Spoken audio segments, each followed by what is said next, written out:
Well, howdy, everybody, and welcome back to the farm. Welcome to Where's Atlantis? Volume 1.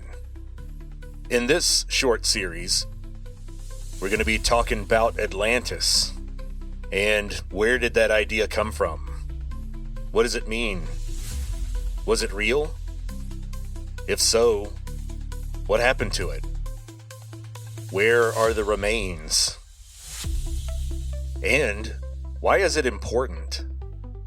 Especially if it doesn't refer to a real place, then why do people keep bringing it up? I think people who are coming to this podcast waiting for confirmation of a real place called Atlantis might be a little disappointed. The road to Atlantis is a narrow one, and it's difficult to traverse. It squirrels away into the shadows of prehistory. And if we go back to find the first written mention of the story, we gotta go back, of course, to ancient Greece, my favorite place. But strangely enough, we will jump suddenly to very recent events, because the story of Atlantis is really a modern one, not an ancient one. It may be the case that the most valuable things about the story of Atlantis are things that are important and exist in our imaginations and in our hopes and aspirations for a better civilization in the future. But yes, there is some tenuous connection with a memory, or what appears to be some sort of echo of course, a civilizational reset, or some sort of cataclysm that occurred around 10,000 BC. And we'll get into why there's reason to believe that. So we're going to start with ancient Greece. We're going to talk about Plato, because good old Plato is our primary written source for this material. Although he suggests in his writing that he got this information verbally passed down through his family and through the network of blue-blooded Athenians that Plato belonged to. Even though we'll start with Mr. Plato, we're going to see that about 90% of the subject of Atlantis is the story of how the idea developed over time.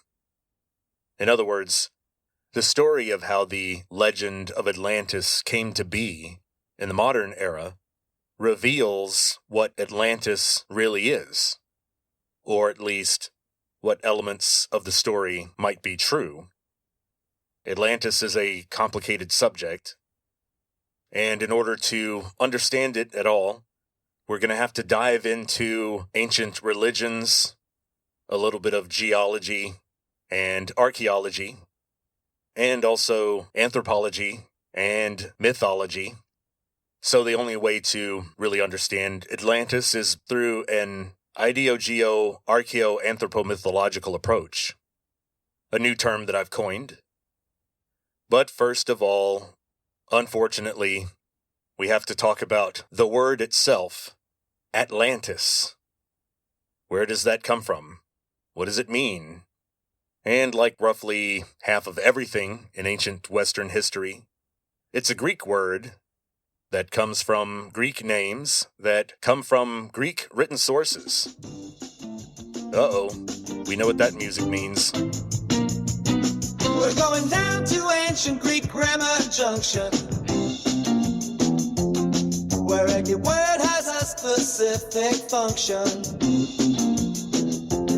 It ain't fun, it ain't sexy, it's not even all that interesting. But for some reason, Vincent is obsessed. So let's hear him out.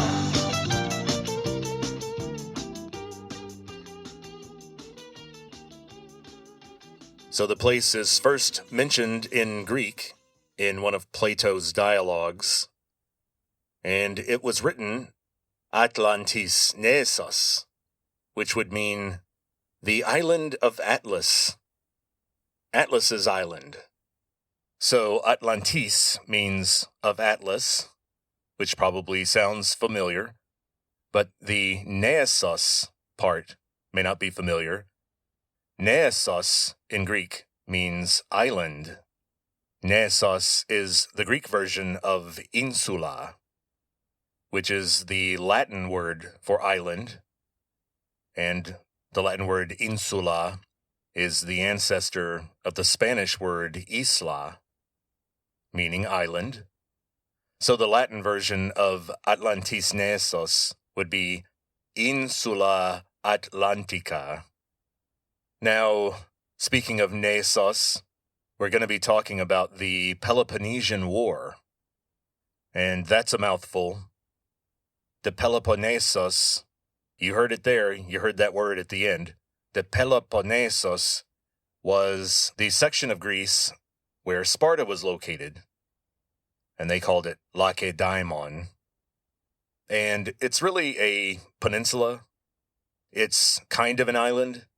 It's connected to the rest of mainland Greece through a tiny, narrow, difficult-to-cross isthmus. Isthmus. And if that sounds Greek, then you're right, it is. The difficulty of the pronunciation should be a clue.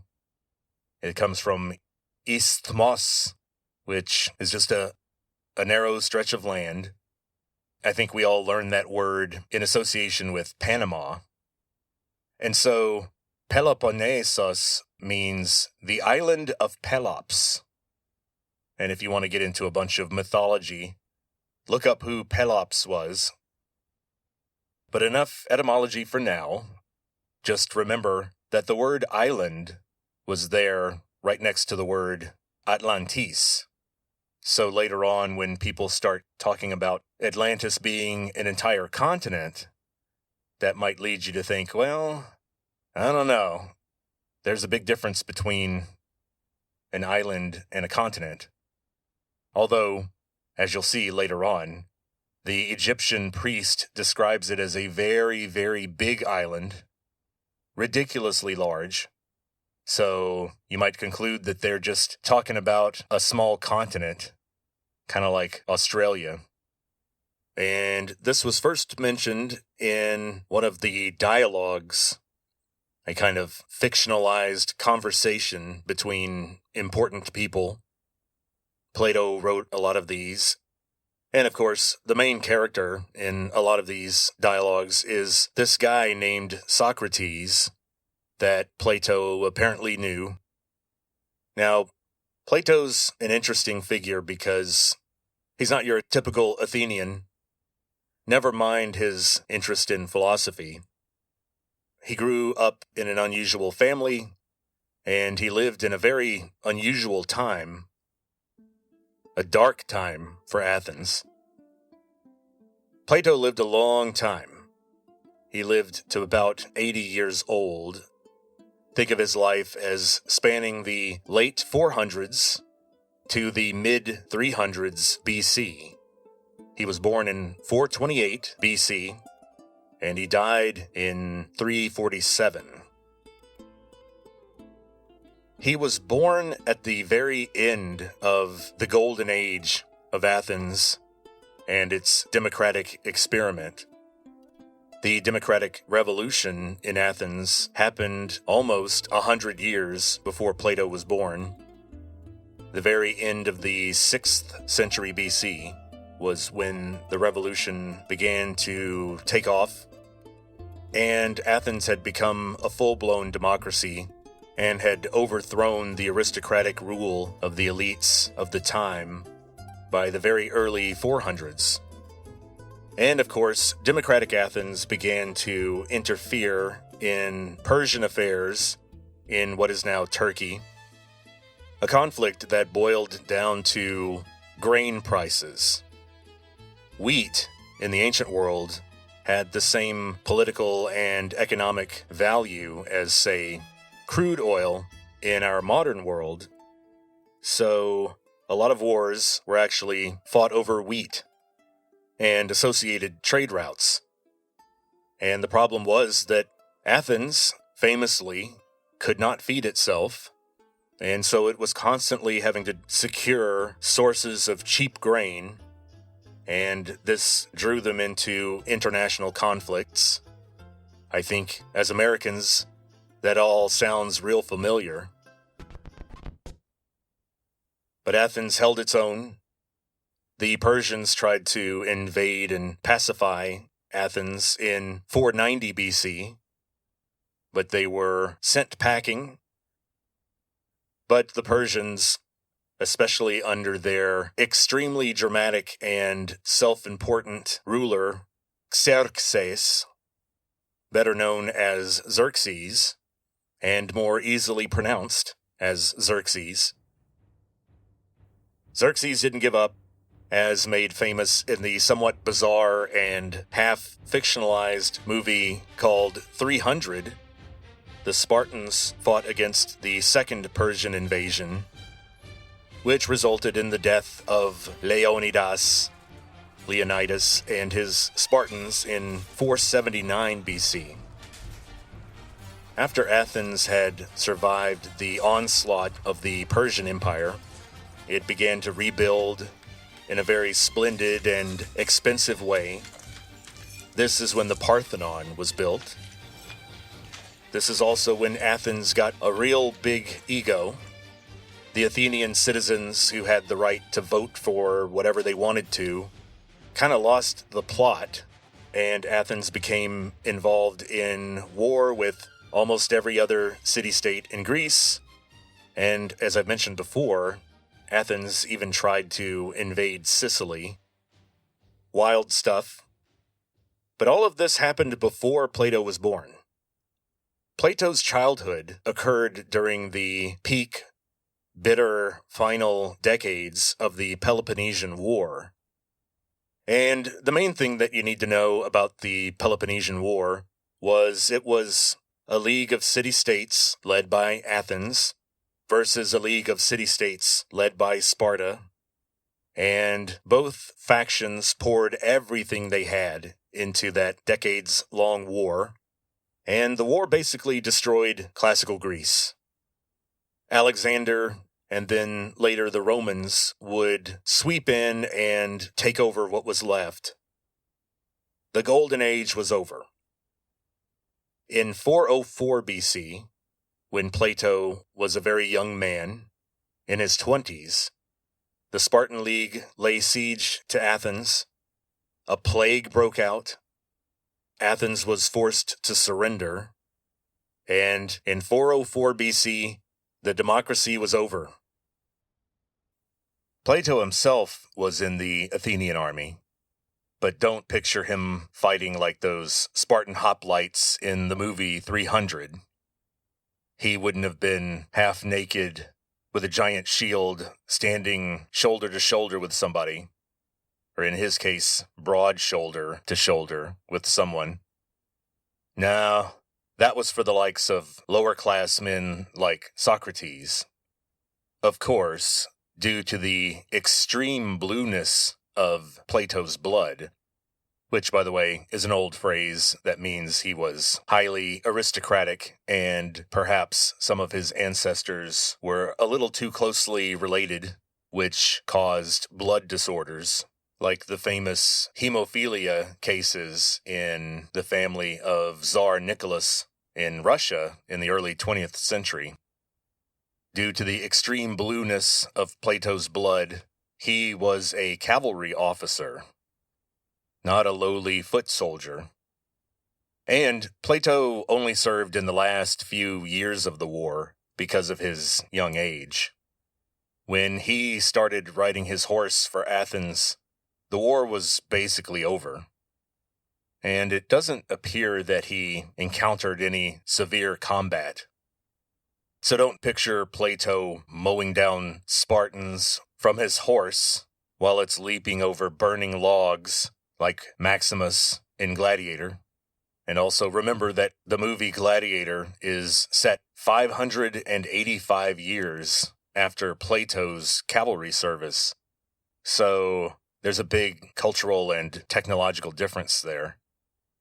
So anyway, after the Peloponnesian War ended, after the war against the island of Pelops ended, Athens became an occupied country, and it was aggressively undemocratized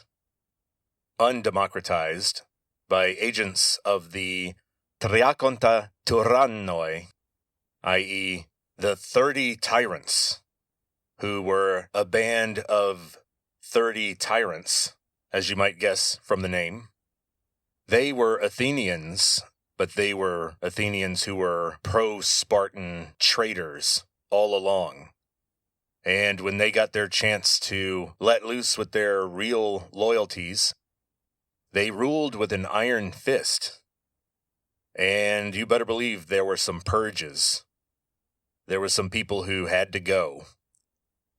Socrates, for example, was a celebrated rabble-rouser and was very outspoken in his support for the democracy. And it turns out he was put on trial under the government the 30 tyrants installed. And Socrates was convicted of polypragmosune in 399 BC. And of course, I think we've all committed polypragmosune at some point in our lives, and we weren't executed for it. So it's a little unfair. And if you're wondering, polypragmosune literally means doing too much. So Socrates was doing too much. If you ever read the arguments and tense conversations that Socrates gets himself into in Plato's writing, you would agree that this guy's doing too much. And I think maybe we should start executing people now for doing too much. Because if you're online or watch the news or just do a lot of people watching these days, I think you'd agree these people out here be doing too much. Well, what did this really mean? Well, this criminal charge encompassed his embarrassing of important people in public, his fomenting distrust of social institutions, including religion. They specifically mentioned his corruption of the youth. And they didn't mean the corruption of the youth that Plato was guilty of. In this case, Socrates was corrupting the minds of the youth with these ideas that maybe all those old myths aren't really true. Maybe thunderstorms are not caused by the wrath of Zeus. Maybe there's some sort of physical process, some sort of mechanical way that water gets up there in the sky, and we just don't understand it. But as you can see, Socrates didn't have much of a defense. He was doing too much, and so he was found guilty. Now, in the sentencing phase of these kinds of trials, the defendant was allowed to propose a punishment for their crime. In other words, okay, if I'm guilty, here's what I think I need to do to make amends. This is the just punishment for what I did. Kind of a weird custom or law. So this means that Socrates had a chance to suggest exactly what penalty he should pay for doing too much. He proposed in front of the jury that in exchange for what he had done, he should get a free dinner every day for the rest of his life at state expense. So in other words, free food to compensate him for the great public service he had performed for Athens and for humanity. And what do you know? It turns out the jury didn't agree with Socrates, and they sentenced him to death. Now, the Athenians didn't go around beheading other citizens. Socrates was allowed to gather his friends around him in his cell, and some hemlock tea was prepared for him. And Socrates had to drink the cup of hemlock tea. and he was supposed to just walk around the room in a circle until he started feeling numb and dizzy. And hemlock is basically a paralytic, and it slowly starts to paralyze your muscles until finally your diaphragm stops working and you suffocate. And that's how Socrates died. And we know a lot about the death of Socrates because, of course, young Plato was there, and he wrote a book about it, of course. So, now that his intellectual mentor had been killed, it was obvious that Plato had to be very careful, because Plato was also a very fervent supporter of the democracy, although he was much more well-connected than Socrates. He had friends even among the new overlords. But Plato was awfully rich and very influential. So under the 30 tyrants, Plato definitely had a target on his back.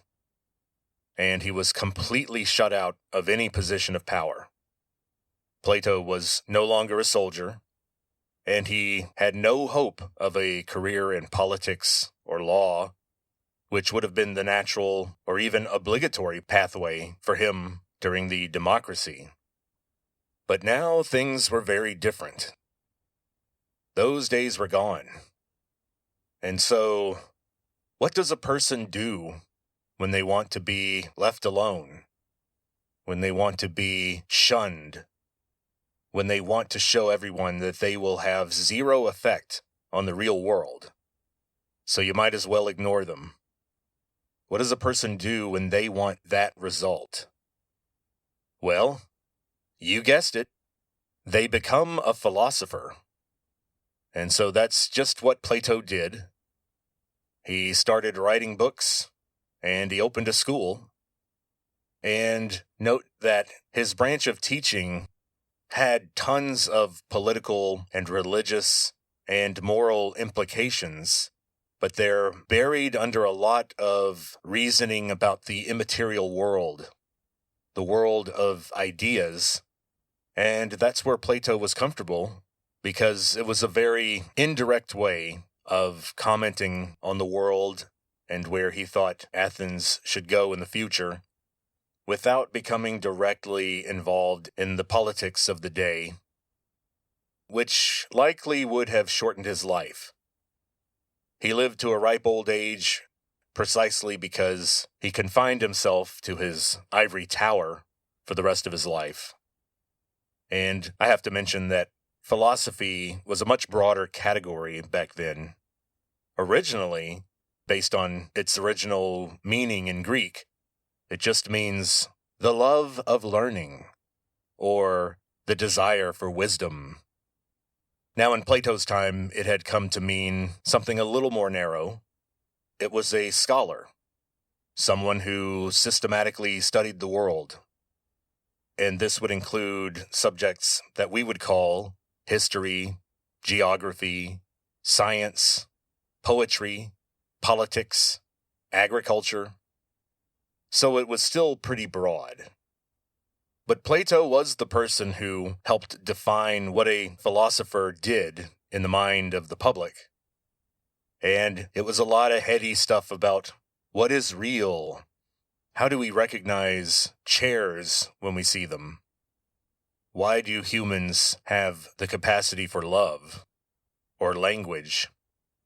So in any case, he retreated into philosophy, and this was fairly easy given his extreme wealth. He was a blue blood from an Athenian aristocratic family.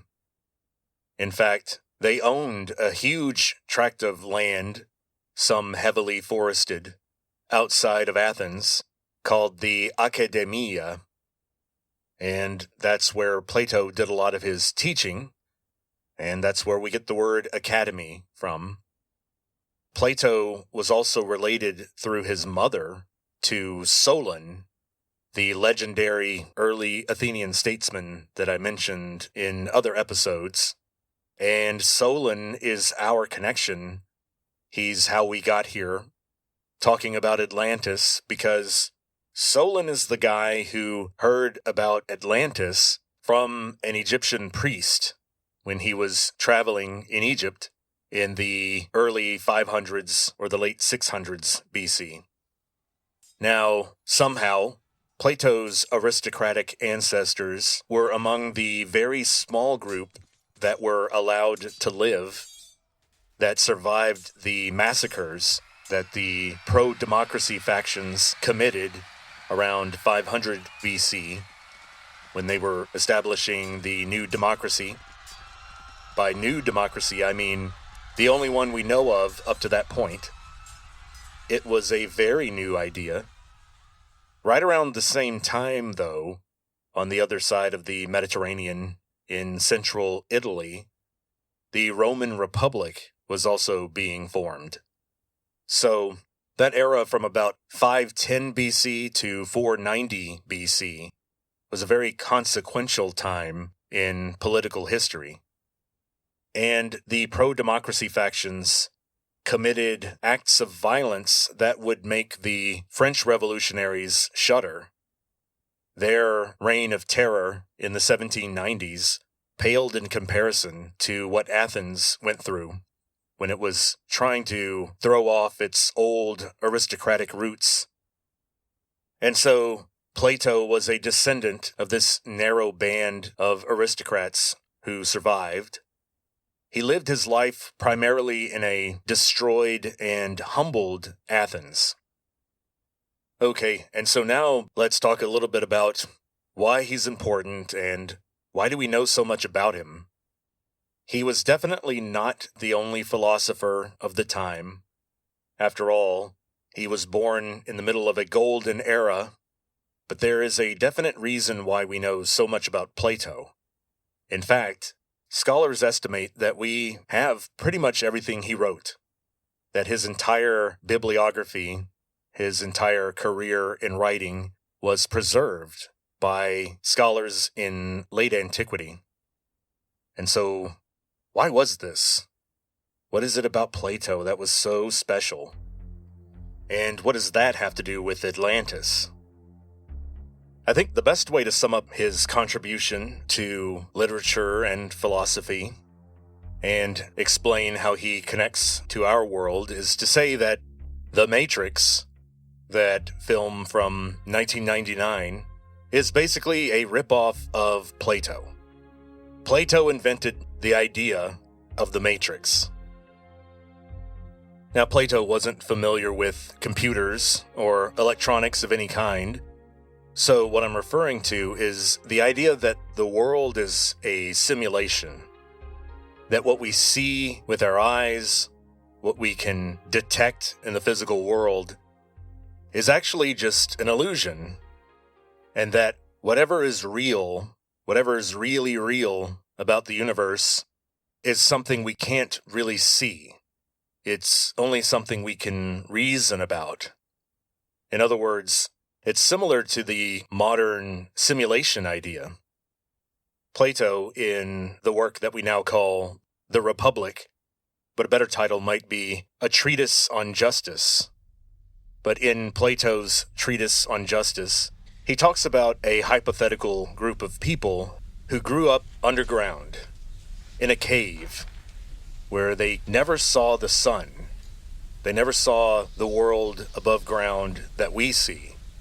And they spend their lives chained into positions in this cave.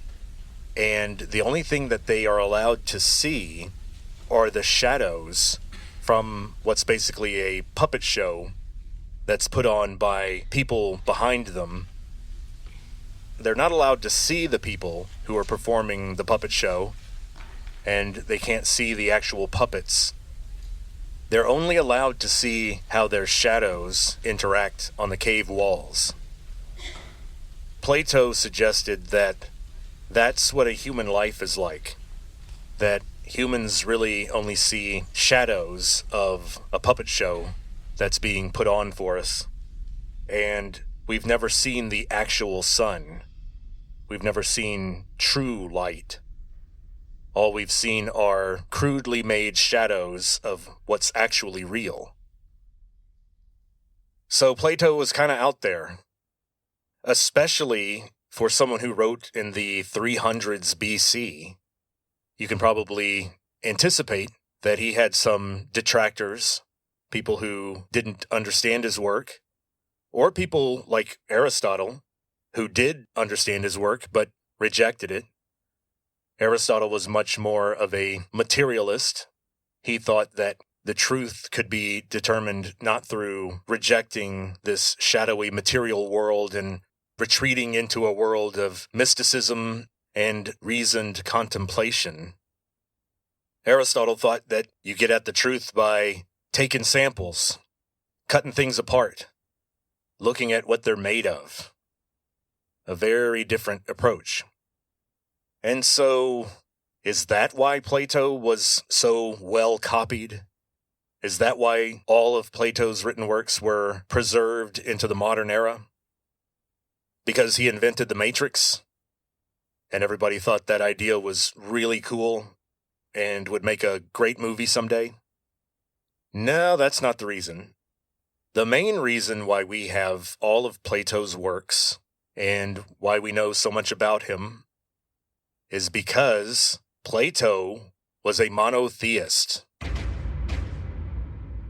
Despite the cultural context that Plato was born into, this guy Platon, and Platon means broad-shouldered in Greek. He was apparently a big guy, physically imposing. This guy Plato, he concluded, along with his mentor Socrates, that the universe could only be ruled by one god. That the idea that a whole army of gods with competing interests were fighting for control over the material world and mortals didn't make much sense to Plato, and it seemed to preclude an ordered, knowable, just universe. And so Plato began to argue through the written words that he put in his mentor Socrates' mouth, because Socrates never actually wrote anything himself. Plato used his dialogues to bring a lot of the traditional Greek worldview into question. Their ideas about morality, about the divine, about the human relationships to the gods, or, in Plato's mind, to God. So you can see how his works would have been very interesting to scholars in late antiquity. And so late Roman Christianity embraced Plato and actually taught his material as a kind of early monotheistic voice that had prepared the Greco-Roman world to accept Christianity. They interpreted Plato's writings as part of that larger progressive revelation project. So that's a quick intro to Plato. So let's get back to what he has to do with Atlantis. And to do that, we have to look at a written source from Plato from the early 300s BC that mentions one of Plato's ancestors through his mother, Solon, Solon, the great lawgiver of early Athens, who lived about 200 years before Plato. So we're still in the classical period. It's after the first Olympics in 776 BC. And one thing Solon did was to take a trip to Egypt. That was a great way to sort of get caught up on human civilization. If you were going to write laws for this burgeoning city-state that Theseus had founded another 200 years before, a good way to see what an old civilization looks like would be to travel to Egypt. And Solon went there, and apparently he heard some strange things from the Egyptians about exactly how old human civilization was. And so the best thing to do now is just take a listen to an excerpt from the Platonic dialogue that mentions this exchange. And this excerpt from the Timaeus begins with the voice of Critias, who is telling the story, and then later the priest is quoted in the story. So let's listen to what Critias says happened in this dialogue written by Plato. Are you confused yet? Welcome to the wonderful world of Plato.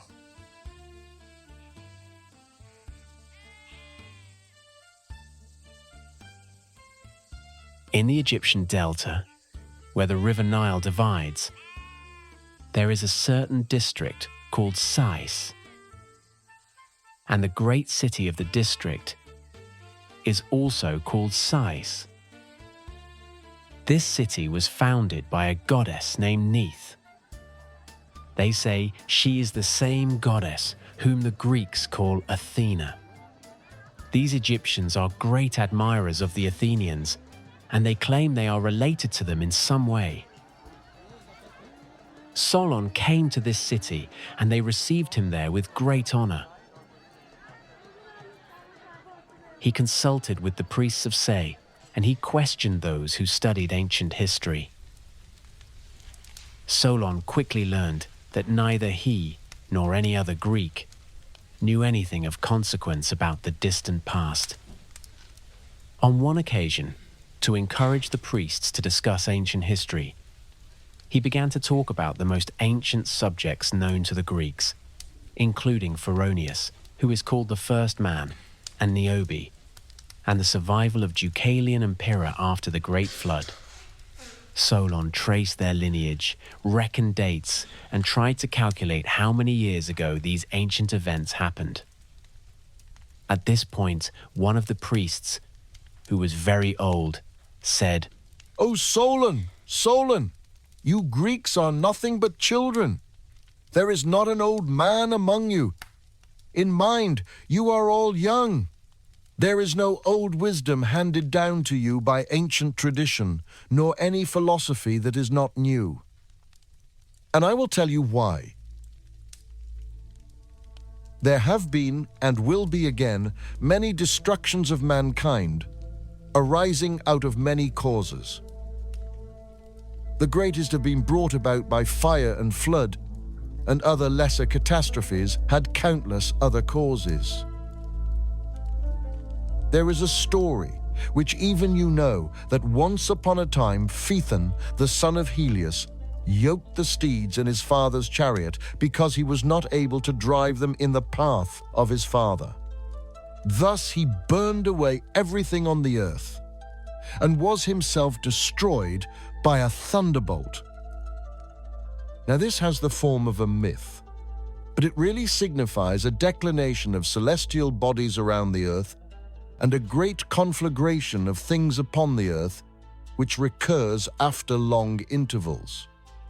And just when you and other nations begin to use writing and the other requisites of civilized life, after the usual interval, the stream from heaven, like a pestilence, comes pouring down and leaves only the illiterate and the ignorant.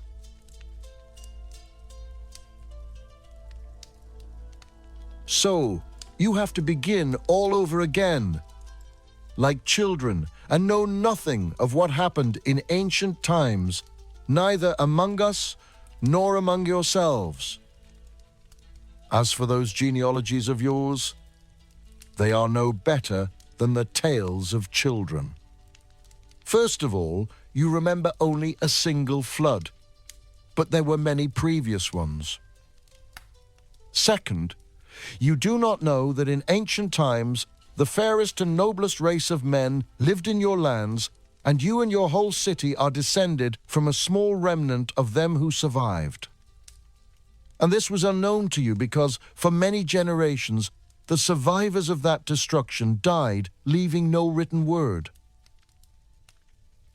Athena founded your city 9,000 years ago, receiving the seed of your race from the earth and Hephaestus. She founded our city 8,000 years ago, according to our sacred registers. Our histories record many great and wonderful deeds of these ancient Athenians.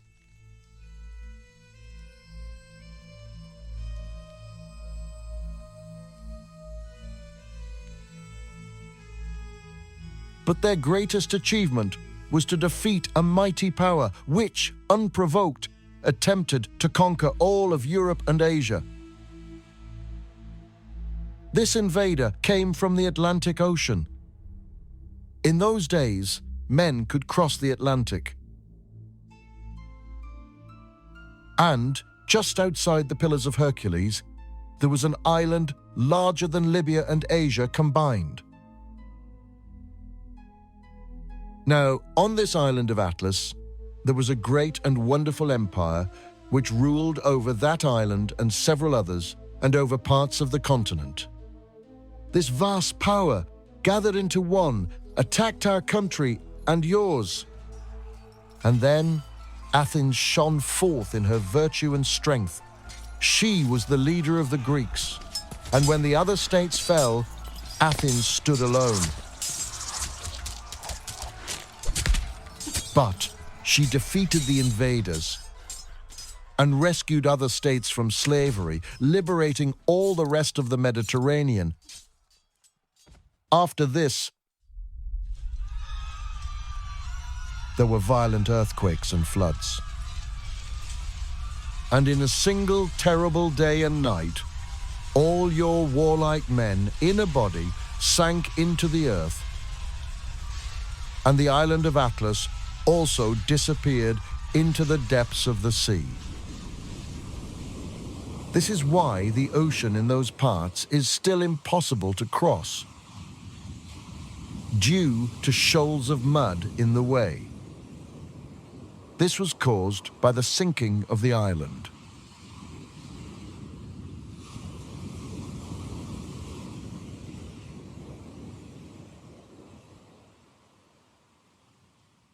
Well, that was interesting.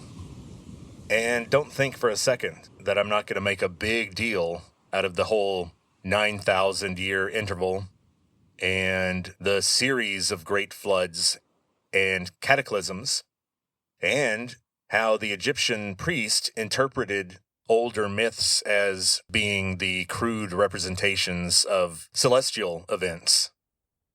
Phaethon's unfortunate chariot ride could be associated with an impact of some celestial object, like maybe, just maybe, a comet 11,000 years ago.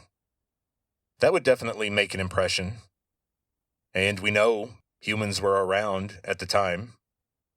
So, of course, we'll look further into that. But there's more detail provided in other passages in Plato that give us more information about what the island of Atlantis was like, how it was structured, what its society was like, and so on. And we'll cover that in the next volume of Where is Atlantis? Before I go, I got to talk a little bit again about the whole AD BC versus CE and BCE controversy. By the way, one of the weird things about ancient history is dealing with that crossover between AD and BC. On one side, the years are going backwards, and on the other side, they're going forward. It's almost like Christopher Nolan created our current dating calendar. He just loved the idea that after a certain point, everything goes backwards. The timeline becomes inverted. So normally, if you need to know how many years there are between two dates, you would normally subtract the earlier year from the more recent year. So we know that 1976 was 50 years ago, because 2026 minus 1976 is 50. So we're subtracting. But note that sometimes in ancient history, you don't subtract at all.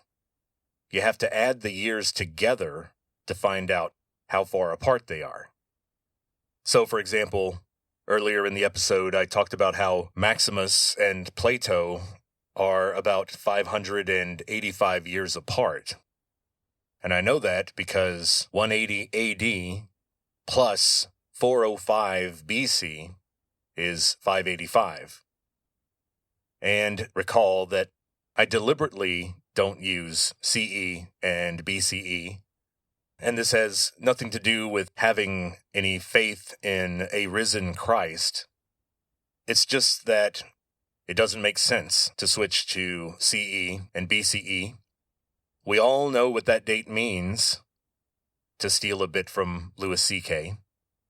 I don't want to copy Louis C.K. in a lot of other ways, but he had some good jokes. So I think AD and BC are just simpler versions of what we all know CE and BCE are referring to. Changing these abbreviations is kind of like inheriting an old house with bedroom walls that are painted eggshell white. Then you go to the expense and the time to strip off all that paint and reprime it and then repaint it frost white instead of eggshell white. In other words, it doesn't really change anything. And in any case, Jesus was not born in 1 AD. Most likely, he was born in 4, 5, or 6 BC. So it really is just a convention, an arbitrary standard for an ancient dating system. And we're sticking with it mainly because academics don't want to have to go back and re-memorize all those years that they worked so hard to memorize so they can write them down in those blue books during the tests to impress their professors. Well, that's about it for this episode. In the meantime, I invite all of you to check out my Patreon page. I got a Patreon now. Look up The Conspiracy Farm on Patreon, and you can find all the old episodes, and that could be helpful. If you've been diagnosed with insomnia, for example, listening to some of my old episodes might help out. They'll put you out like a light. Also, we'll be putting the music on the Patreon for people who want to hear the songs without having to listen to an hour of me also. And this stuff is not behind a paywall. Not yet. Like any good dealer, I'm giving everybody a taste for free first. Then we're going to jack the price up. People will be having to get home equity loans in order to get behind my paywall. So I hope you guys go check that out. It's going to keep growing. Who knows? We might get some merch someday. Now, in the next episode, we're going to talk more about the details of Atlantis that Plato writes about in his other sources. Then we'll zoom ahead to the Renaissance, the Renaissance. Then we're going to end up in 1882. That's a big time jump. And in 1882, a wealthy, politically active American named Ignatius Donnelly published a book called Atlantis, the Antediluvian World. No publisher on earth would allow that title now. Antediluvian is an archaic word that means before the flood. And of course, Donnelly is referring to the Great Flood of Noah and Utnapishtim fame. And note that antediluvian is spelled A-N-T-E. So it's the Latin ante, which means before, not the Greek anti, A-N-T-I, which means against. So antediluvian would be a weird hybrid word for against flooding. But this is antediluvian, so he's talking about the world before the last civilizational reset. The world before around 10,000 BC. And so that's what we'll focus on next time. In other words, how people interpreted Plato's story. And why were they so interested in this old yarn about this lost civilization. What does that mean? Then we'll talk about where people started to look. What are some of the candidates for the wreckage of Atlantis, according to these very modern people? Then we'll also have to talk a little bit about Victorian mysticism, which was also all the rage in the late 19th century. We'll talk about Madame Blavatsky and her writings about other lost continents. One in particular was called Lemuria. So, we'll talk about all that weirdness and more next time. And so, until then, talk to you later.